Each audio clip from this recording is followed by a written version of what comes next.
자, 39번 문제로 갑니다. 다음은 공업 입지를 분석하기 위한 도해 모형이다. 점선의 타원 형태는 등 운송비선. 여기 등은 같을 등자야. 그러니까 말 그대로 운송비가 같은 선이다. 되겠죠? 자, 최소 운송비 지점인 최소 운송비 지점인 공장 입지 뭐로부터 P점으로부터 거리가 멀어짐에 따라 운송비가 점진적으로 증가하죠. 처음에 얼마? 처음에 원 보니까 10원, 두 번째 20원, 세 번째는 30원 이렇게 증가한다. 공장 입지는 다른 조건이 동일하고 노동비, 제품 및 원료의 중량과 거리에 따르는 운송비에서 결정된다. 다음 그림과 관련한 공장 입지에 대한 설명 중 틀린 것을 묻는 거죠.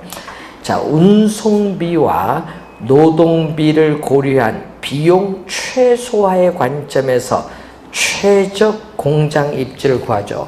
자, 여러분 뭐는 변화가 없다고 했어요?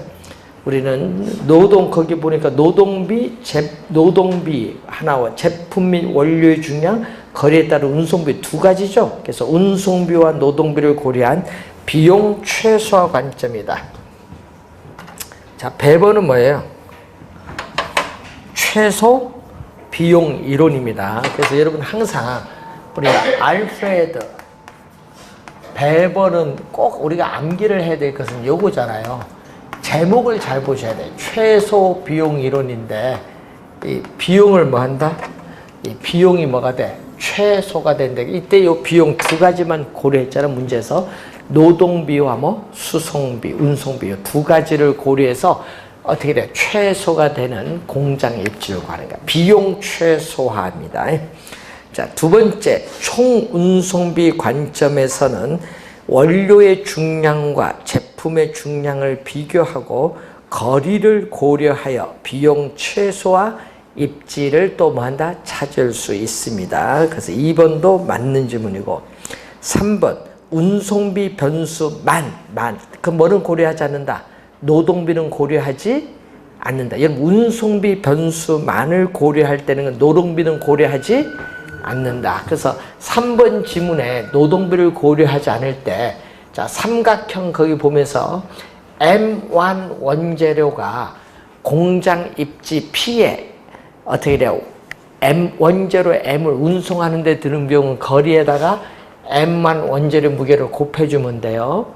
또 M2 원재료가 공장 입지 P에 운송하기 위해서는 거리에다가 또 뭐를 M2 원재료 무게를 곱해주면 요 두 개가 바로 뭐가 돼? 원재료 M1, M2를 공장까지 운송하는 데 드는 비용이지. 그리고 공장에서 생산된 제품을 시장까지 운송할 때는 제품의 중량이 뭐죠? Z고 거리가 얼마? 공장 입지 P에서 시장까지 거리 C를 곱해주면은 이것은 제품 운송비죠. 이걸 더해준 이게 바로 무슨 거죠? 총 수송비다. 이 총 수송비가 뭐가 되는 지점? 최소가 되는 지점에 공업이 입지를 한다. 여기에 3번 질문이지. 노동비는 고려하지 않고 뭐만 고려한다? 운송비 변수만을 고려할 때. 자, 그래서 저것이 최소가 되는 지점이죠. 네 번째, 그림 보세요. L 지점에서 노동비를 얼마 절감할 수 있다? 10원. 여러분, P에서 L로 갈 때 노동비 임금은 10원 절약할 수 있는데 비용은 얼마 증가한다? 비용은 동그라미 그 원 보면요 10원과 20원 사이에 있거든요. 운송비는 10원보다 더 증가하죠? 그럼 이동하면 돼요 안 돼요? 안 돼요. 계속 그 P에서 생산해야 돼. 그래서 운송비 증가에도 불구하고 최적 공장 입지는 L 지점으로 이동하면 안 되죠? 어디에? P에 계속 있어야 돼. 그 그림 보면 해석하면 돼. P에서 L로 가는데 운송비는 10원 더 많이 증가했고 노동비는 10원만 절약됐으니까 비용이 더 많이 드니까 안 되지. 비용 최소한데. 그래서 그냥 P에서 생산하면 돼요. 다섯 번째, 제품이나 원료의 운송 수단이 바뀌는 지점을 뭐라고 해? 적환 지점. 적환 지점에는 운송비 절감 효과가 크기 때문에 공장 입지에 유리하다. 그래서 그 5번 지문은 여러분이 우리 중간 지점, 수송수단이 바뀌는 지점을 우리는 적환 지점 또는 뭐라고 해요? 이적 지점이라고 하잖아요. 그래서 그 수송비가 바뀌는 수송수단이 바뀌는 어떻게 돼? 적환 지점에 공장에 입지하는 것이 유리하다. 이것을 우리 뭐라고 해요? 중간 지점 또는 이적 지점 지향령 산업에 대한 설명.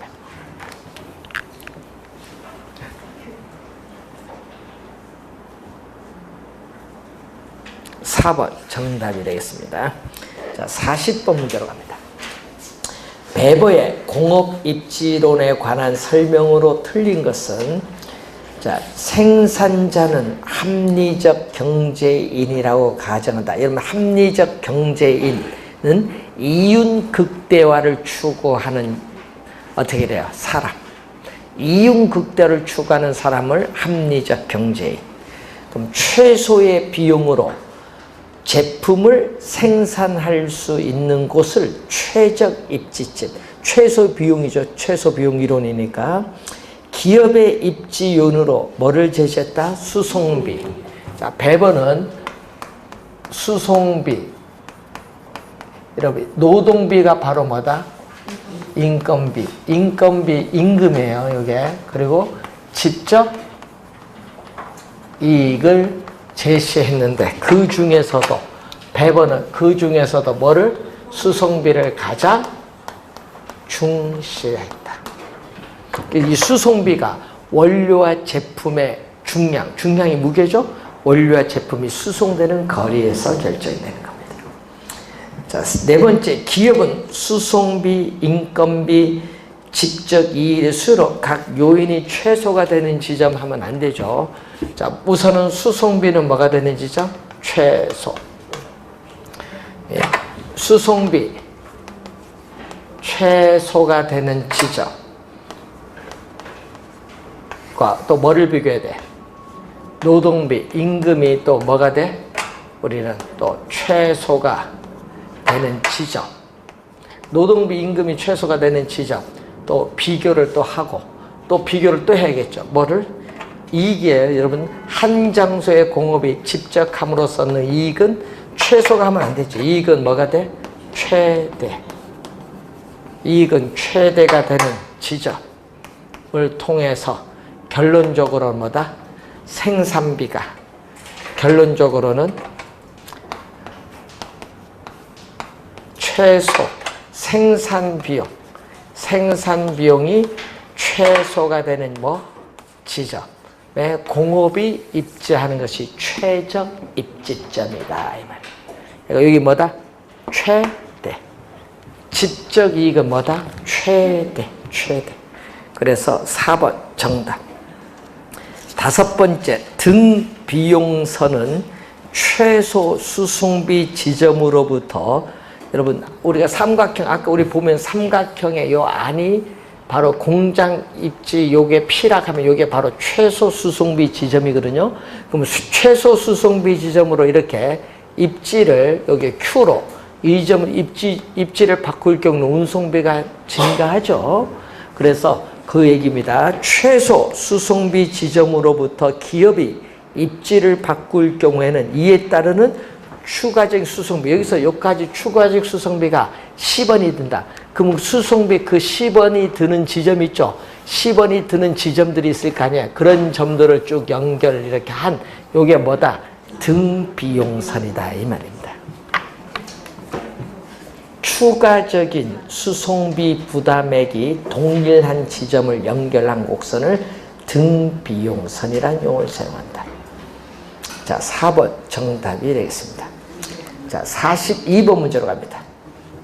공인중개사 갑은 A 공장과 B 공장의 대표로부터 공장용 부지 구입을 의뢰받았다.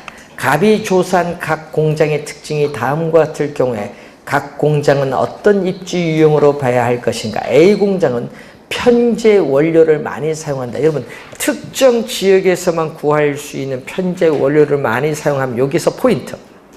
원료, 지향형, 입지 산업이 나와야지. 그리고 상품보다는 원료의 부패 가능성이 있다. 여러분, 원료의 부패 가능성이 높은 산업, 통조림공업이죠. 원료 산지에 입지해야 돼. 그러니까 원료, 지향형 입지가 되죠. 비공장은 상품의 무게와 부피가 많이 나가며 수출의 의존도가 높아서 대부분의 상품을 항구에서 성적해야 된다. 자, 여러분이 수송을 항구에 해와서 항구에서 배로 가. 수송수단이 바뀌는 지점에 공업이 입지하는 것이 좋죠. 그래서 중간 지점 지향형 또는 이적 지점 지향형 산업 5번 정답.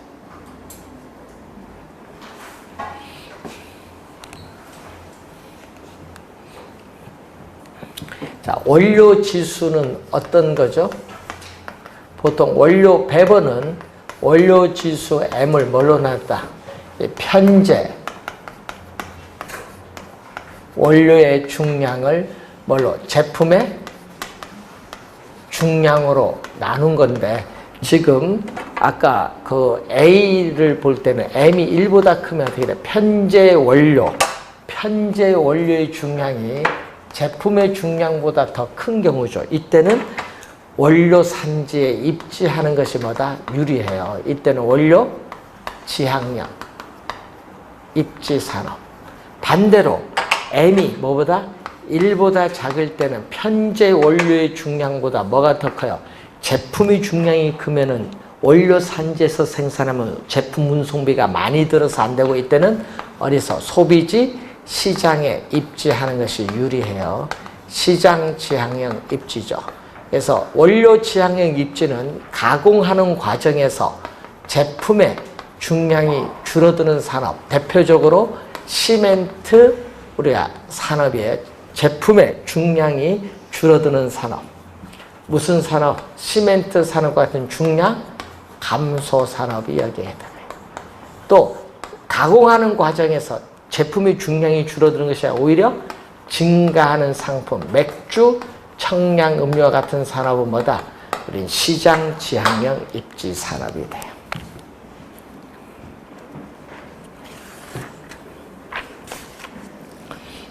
자, 40. 우리가 5번 문제로 한번 가봅니다. 자, 전국의 A, B 두 지역과 1, 2 두 산업만 존재한다고 가정하고 이들에 대한 고용자 수를 조사한 결과다. A 지역의 1산업의 입지 개수 및 산업 구분을 오른 것. 자, A 지역의 입지 개수를 구하는데, 입지 개수는 뭐라고 하죠? 어떤 지역의 특정 산업이 전국의 동일 산업에 대해서 어느 정도 특화되어 있는가를 측정하죠. 그래서 분모는 뭐다? 전국. 분모는 전국. 분자는 특정 지역. 자, 요것을 우선 분모 분자를 잘 보는데, 자, 전국 전체 산업의 고용자 수에 대해서 전국의 특정의 I 산업 고용자 수. 자, Z 지역 전체 산업 고용자 수에 대해서 Z 지역의 I 산업 고용자 수가 차지하는 비인데, 표가 시험에 나오면 표가 꼭 주어지거든요. 그러면 올해는 출제할 27에 나왔기 때문에 원래 출제할 가능성이 됐거든요. 그래서 한번 잘 보는데, 이렇게 이런 분모 분자 표에서 요걸 잘 찾아 들어가시면 돼요. 자, 그러면 한번 보면은, 자, 분모 분자가 잘 되는데 전국 한번 봅니다. 전국 맨 오른쪽 맨 밑에 전체 만나는 칸 얼마?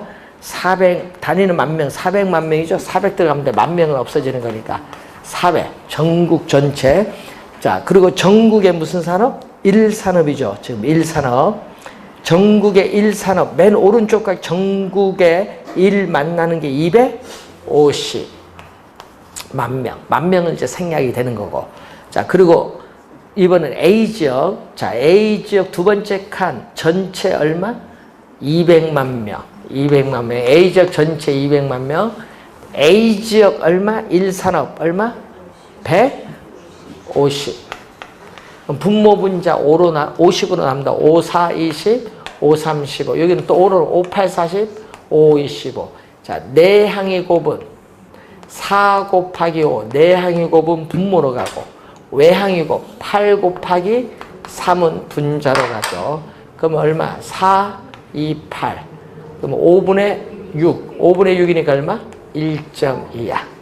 1.2가 나오는데 1.1인데 분모 분자로 주어질 때는 1을 기준으로 판단하는데 1보다 크면 Z지역 전체 산업 고용자 수가 에서 I 산업 고용자 수가 차지하는 비율이 전국보다 크면은 그 지역에서 생산을 해서 소비하고 남은 나머지를 그 지역 경계 밖으로 뭐한다? 수출해요.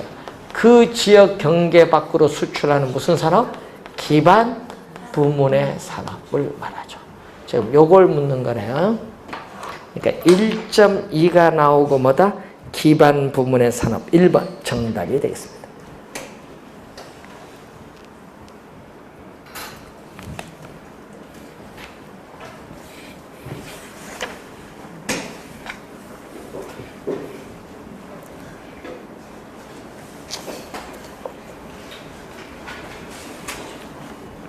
자, 46번. 다음은 각 도시별, 산업별 고용자 수를 나타낸 표이다. 전자산업이 기반 산업인 도시. 도시가 몇 개? 3개. A 도시, B 도시, C 도시. 그러니까 AQ를 구하는 거죠. AQ. 자, AQ를 구할 때 분모는요, 하나만 구하면 돼요. 그 맨 밑에 전국, 맨 오른쪽 전국 전체 만나는 게 얼마? 2,000명. 그리고 또 전국과 전국 전체인데 전국의 무슨 산업? 전자. 맨 밑에 칸과 전자가 만나는 칸 몇 명? 1,000명. 그럼 분모 분자는 2분의 1이야, 요거. 그러니까 여기 분모는 여기 다 얼마? 2분의 1. 이렇게 빨리 구하면 돼요. 자, 분자로 갑니다. 분자는 A 도시, 그죠? 자, 두 번째 줄 보세요. A 도시 전체 400에서, A 도시 전체 400에서 전자 얼마? 150. 5, 8, 40, 5, 3, 15죠.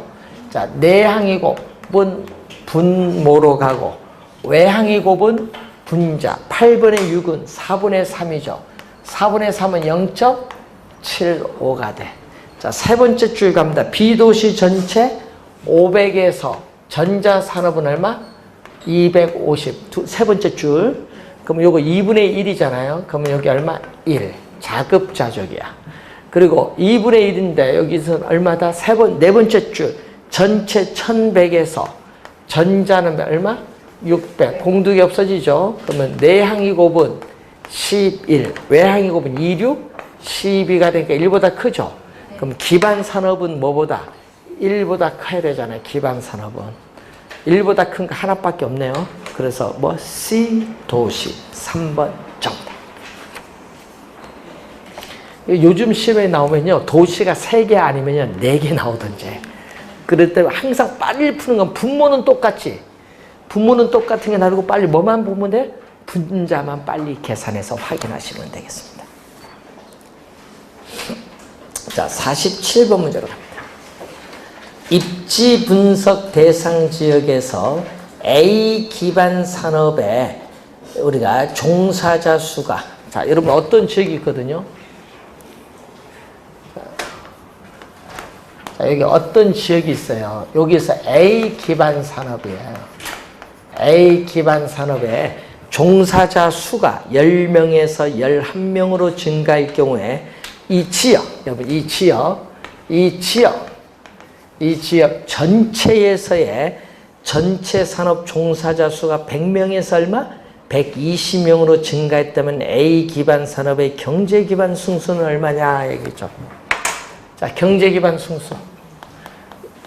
경제 기반 승수라는 공식을 알아야 된다는 얘기인데, 경제 기반 승수는 어떤 지역의 전체, 여러분 어떤 지역의 전체 총 고용 인구를 그 지역의 뭐죠?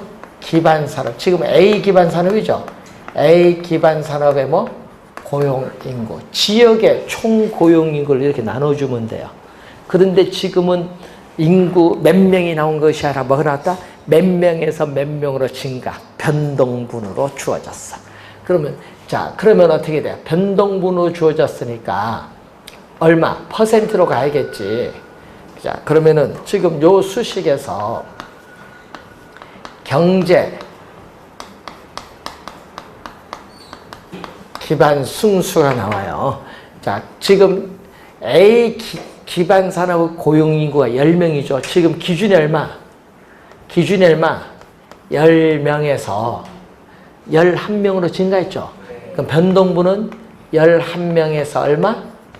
10명을 빼니까 1명이 변동했어. 100을 곱해주면 뭐로? 퍼센티지로 가는 거야. 변동분으로 나왔으니까 지금.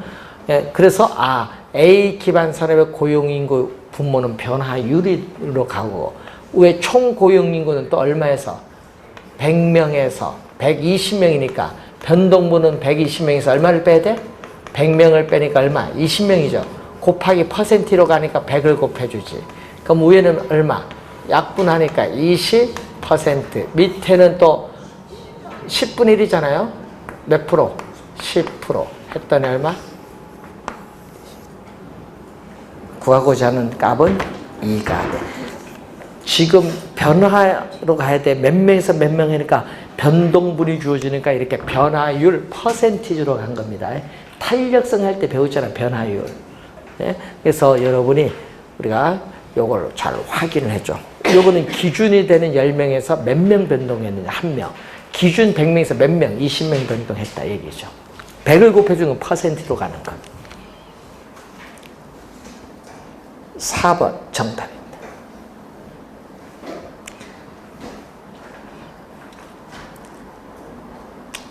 자, 48번. 도시 성장 구조 이론 중에 하나인 버제스의 동심원 이론에 관한 설명 중 버제스입니다. 여러분 뭐 교통망이 나오면 안 돼. 여러분 버제스는요, 도로교통수단의 발달이 동심원 형태를 변형시킬 수 있는 걸 간과했잖아요. 교통망이 나와서는 절대 안 돼. 1번 정답이지 뭐. 교통망 나오면 안 됩니다. 이 버제스는. 교통망의 접근성, 요거는 뭐야? 호이트의 선형이론이지. 교통망이 뜨면 누구? 호이트.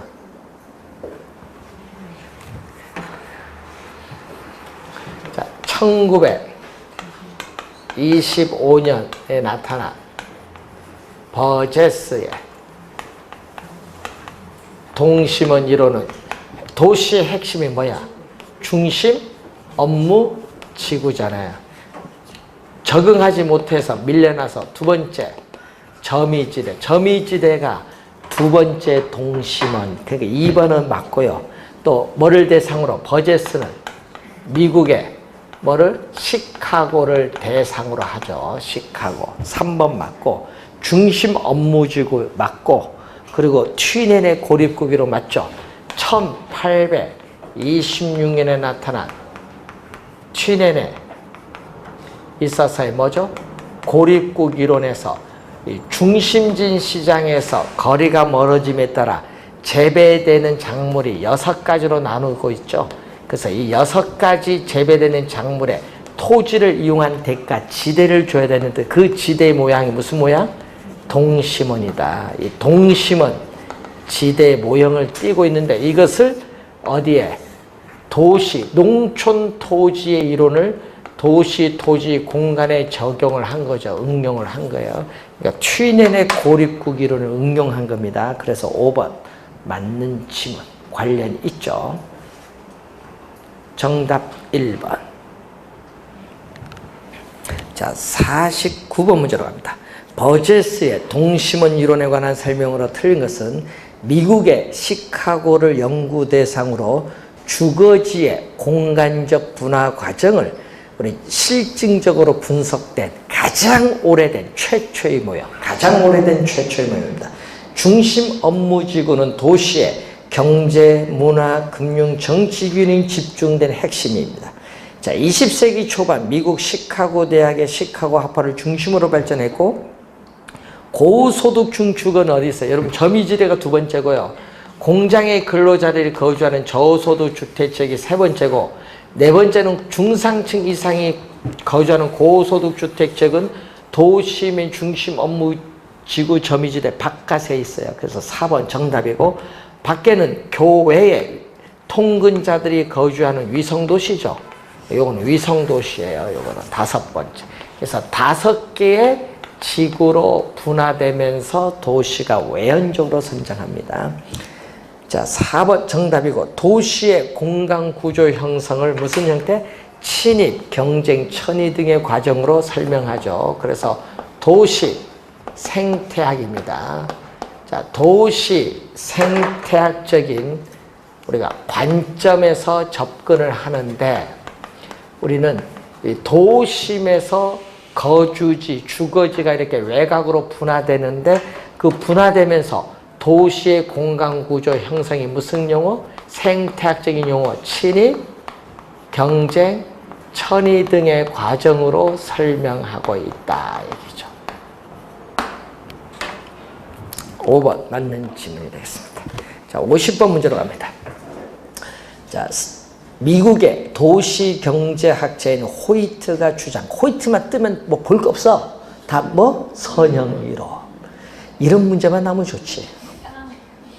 도시 공간 구조의 성장과 지역의 분화에 있어서 중심 업무지구로부터 도매 경공업지구, 저급주택지구, 중급주택지구, 고급주택지구들이 주요 교통노선, 교통선 동그라미 교통망이죠. 교통망 교통노선을 따라 쐐기형을 부채꼴이라고 해요. 쐐기형 지대 모형으로 확대 배치된다. 부채꼴 지대 모형으로 확대 배치된다. 이런 얘기죠. 자, 이런 얘기잖아요. 이 원이 교통에 있어서 이렇게 교통 노선을 따라서 이렇게 부채꼴 모양으로 이렇게 가는 거지. 이렇게. 자, 주택 가격.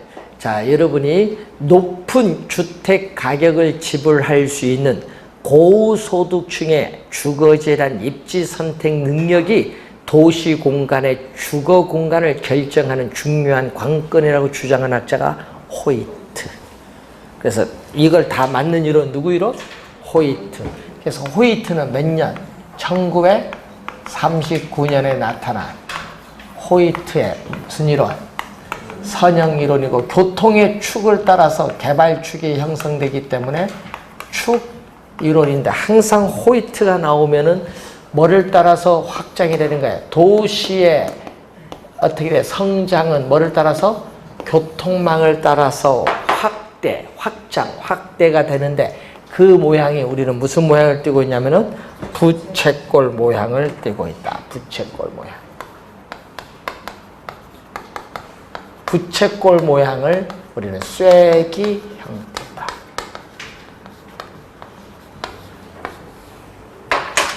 자, 51번. 옳은 것은 동심원설에 의하면은 중심지와 가까울수록 범죄, 빈곤, 질문 적어지는 게 많아져요. 반대로 도심에서 멀어질수록 지대는 낮아지고, 도심으로부터의 거래에 따른 접근성도 낮아지고, 인구 밀도도 낮아지고, 범죄도 줄어들고, 질병도 줄어들고, 빈곤도 외곽 갈수록 줄어들어요. 반대로 도심을 갈수록 요 반대. 적어지는 게 아니죠. 많아지는 경향. 2번 선형 이론에 의하면은 주택 구입 능력이 높은 고소득층의 주거지는 밑줄은 주요 간선도로 인근의 입지. 밑줄. 여러분, 간선도는 자동차 전용 도로는 어떻게 돼요? 여러분, 이러한 교통축의 접근성이 좋아야 가격이 비싸죠. 그러니까 간선도로 인근에 입지하는 경향이 있습니다. 다핵심 이론에서 다핵의 발생 요인 4가지인데, 그 중에 유사한 도시 활동 간에는 모여야 돼. 분산하면 안 돼. 상호 집합, 직접 함으로써 이익을 추구해야 돼. 직접 지향성. 서로 다른, 이질이라는 건 서로 다른 도시 활동 간에는 어떻게 같은 도시 내에 입지하기가 어려워요. 예? 그래서 비양립성, 집적에 따르는 불이익이 발생하기 때문에 상호 분리, 입지적 비양립성이 나타납니다. 그래서 몇 년도?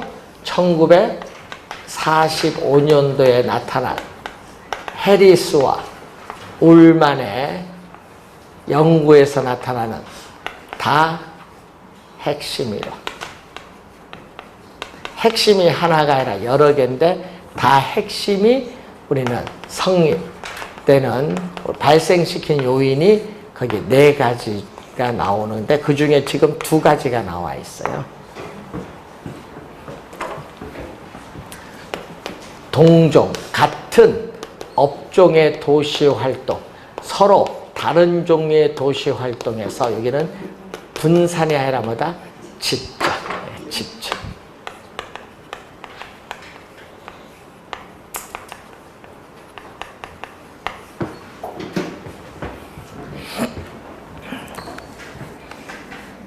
(3번) 틀렸고 4번 도시 공간 구조의 변화를 야기하는 요인은 교통의 발달, 소득이 증가 둘 다 관련이 있어요. 그럼 교통이 발달하면요 어떻게 돼요? 주거지가 도시 외곽으로 확산되고요. 교통이 소득이 증가해도 외곽으로 확대가 돼요. 관련이 있습니다. 자파점, 세탁소는 어떻게 돼요? 산재성 점포. 이런 소매 점포는 분산 입지를 해 유리한 산재성 점포고, 백화점, 귀금속 이것은 상권 중심부에 입지를 해 유리한 집심성 점포. 집심성 점포.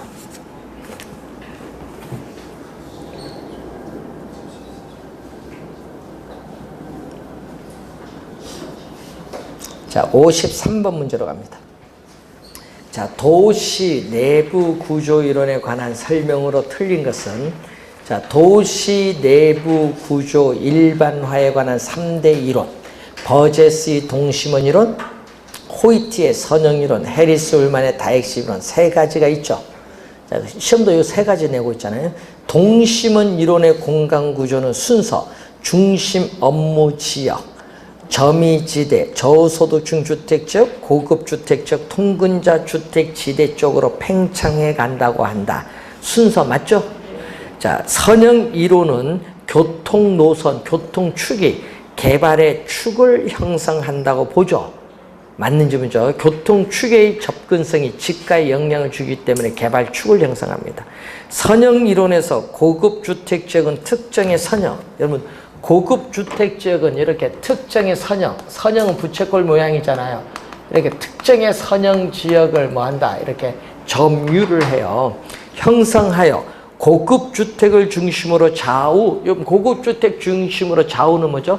중급주택 지역이 형성되면서 집값은 낮아지지. 높아지는 것이 아니라 집값은 뭐다? 낮아진다. 4번 정답. 고급주택 지역 좌우로 중급주택 지역이 형성하면서 고급주택 지역보다 집값은 싸다는 얘기입니다.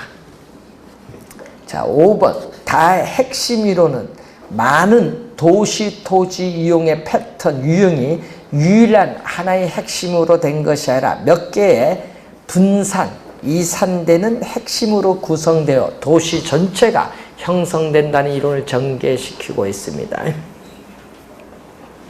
자, 54번 도시 공간 구조에 관한 설명 중 틀린 것을 묻는 거죠. 소도시에서는 주택, 상점, 공장, 관청이 혼재를 하여, 혼재는 먼저 같이 있다는 얘기예요. 그래서 용도 지역이 미분화되었습니다. 그런데 도시가 성장함에 따라 이 혼재된 것이 분화되어 주거지역, 상업지역, 공업지역 등으로 용도 지역의 분화 현상이 일어나죠. 맞는 지문입니다.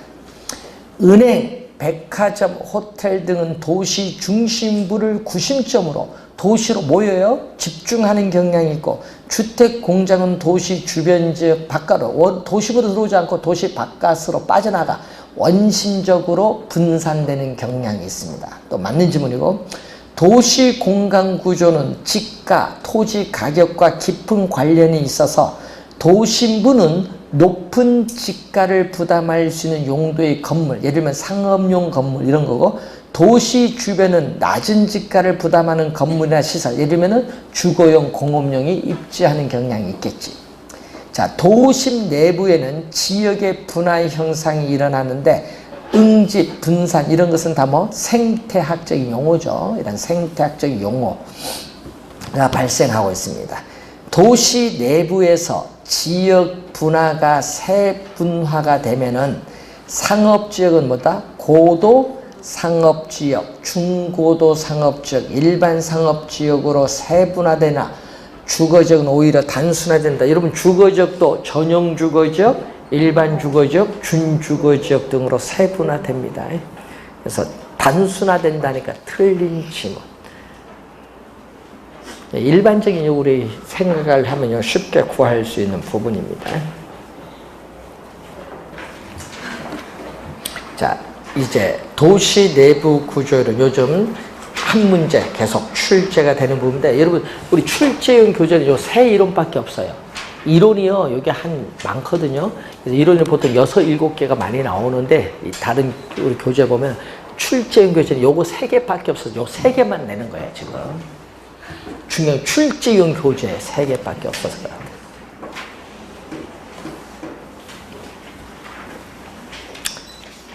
자, 55번. 다음에서 설명하는 지대 이론은 뭔데? 지대가 발생하는 이유 2가지가 나왔어요. 비옥한 농업용 토지의 양이 상대적으로 희소하고 수학 체감의 형상이 있기 때문에. 그래서 데이비드 리카도는 지대를 발생시키는 원인 아까 2가지, 비옥한 토지가 한정되어 있다는 희소성, 또 수학 체감의 법칙이 작용한다. 2가지 원인. 그게 거기에 첫 번째 나와 있고, 2번째 보세요. 최열등제는 한계지인데 한계지에서는 토지의 생산물 가격과 생산비가 일치하므로 우리가 지대가 발생하지 않는다. 밑줄은 지대가 발생하지 않는데, 자, 여러분 토지의 비옥도가 낮은 토지를 뭐라고 하죠? 열등지고, 열등지 중에 열등지를 최열등지인 한계지죠. 자, 이 한계지에서 뭐 한다? 우리는 리카도는 생산물에 있어서 비옥도가 열악을 했기 때문에 생산물 가격과 그 생산물을 생산한 비용이 같다는 거예요. 왜냐? 이 토지에 이 재배되고 있는 농업용 토지의 생산성이 가장 낮기 때문에, 그래서 생산성이 가장 낮기 때문에 그래요. 지금 가장 낮기 때문에 우리는 생산물 가격과 생산비가 같다는 거죠. 그래서 리카도는 지대를 뭘로 보죠? 리카도는 지대를, 우린 지대는 이윤이거든요. 시장에서 거래되는 생산물 가격, 이게 농산물 가격인데 여기서 생산하는 비용을 뺀 걸 지대라고 보거든요. 이윤. 근데 요게 한계지에서는 요게 서로 같잖아요. 같으니까 지대는 뭐가 돼? 제로. 지대가 제로라는 것은 발생하지 않는다는 거예요. 자, 3번째. 지대는 토지 생산물 가격에 의해서 결정된 결과이지 그 생산물 가격을 결정하는 원인이 될 수 없다. 왜냐? 리카도는 누구? 고전학파의 대표적인 학자예요. 자, 고전학파의 대표적인 학자가 리카도인데 어떻게 돼요? 우리는 고전학파의 대표적인 학자 리카도는 지대는 시장에서 거래되는 생산물 가격에 의해서 결정되어진 결과이지 이 생산물 가격을 구성하는 요인이 돼서는 안 된다. 그 말입니다. 5, 거기에 또 따라서 지대는 뭐다? 잉여다. 리카도는 지대는 생산비가 뭐? 아니다. 고전학파는 토지는 뭐다? 자연물이다. 토지는 자연물로서 토지, 노동, 자본을 투입을 해서 생산한 총 생산물에서 뭐를 뺐다? 우리는 노동, 자본에 대한 뭐를? 대가를 지불하고 남은 뭐가? 잉여. 요 지불하고 남은 잉여를 뭐 해준다? 이 토지를 이용한 대가인 지대로 주는 거야. 그래서 요 잉여가 우리는 뭐다? 지대야. 자연물인 토지인 지대가 요 총생산물에서 대가를 뺀 노동 자본 대가를 뺀 잉여가 지대고, 잉여는 토지는 자연물이기 때문에 인간의 노력에 의하지 않고 자연적으로 주어진 소득이야. 불로소득. 그래서 지대는 잉여의 성격으로 보면서 불로소득을 간주한 학자가 누구? 리카도. 그래서 정답 1번. 리카도의 이론이다. 자, 56번. 리카도의 차액지대설에 관한 설명으로 틀린 것은 지대가 발생하는 이유는 아까 설명했고, 어떤 토지의 지대는 그 토지의 생산성과 한계지의 생산성과의 차이에서 결정되죠. 자, 여러분, 여기 토지의 비옥도가 높은 토지죠. 우둥지의 생산성과 한계지는 생산성이 가장 나니까 이걸 기준하잖아요. 그래서 요 차액이 뭘로? 요 한계지의 생산성은 가장 낮은데 요 차액만큼 뭘로 준다? 지대로 준다. 여기 2번 설명. 3번. 경작되고 있는 토지 가운데 생산성이 가장 낮은 토지를 뭐라고 해요? 한계지라고 하는데, 한계지에서도 토지 소유자 요구로 지대가 발생한다고 하면 안 돼. 리카도는 한계지에서 지대가 발생하지 않는다. 3번 정답. 4번. 지대는 토지 생산물 가격에 구성하는 요인이 되지 않으면 또한 될 수는 없어요. 생산물 가격에 의해서 결정되고, 지대는 생산비가 아니라 뭐다? 잉여. 잉여의 성격을 가지면서 뭘로? 불로소득으로 간주한다. 3번 정답. 리카도 봤습니다. 자, 오늘 저희들은 리카도까지 봤고요. 우리 다음 주에 마르크스부터 해서 지대이론하고 정책이론 들어가도록 하겠습니다. 자, 오늘 수고하셨습니다.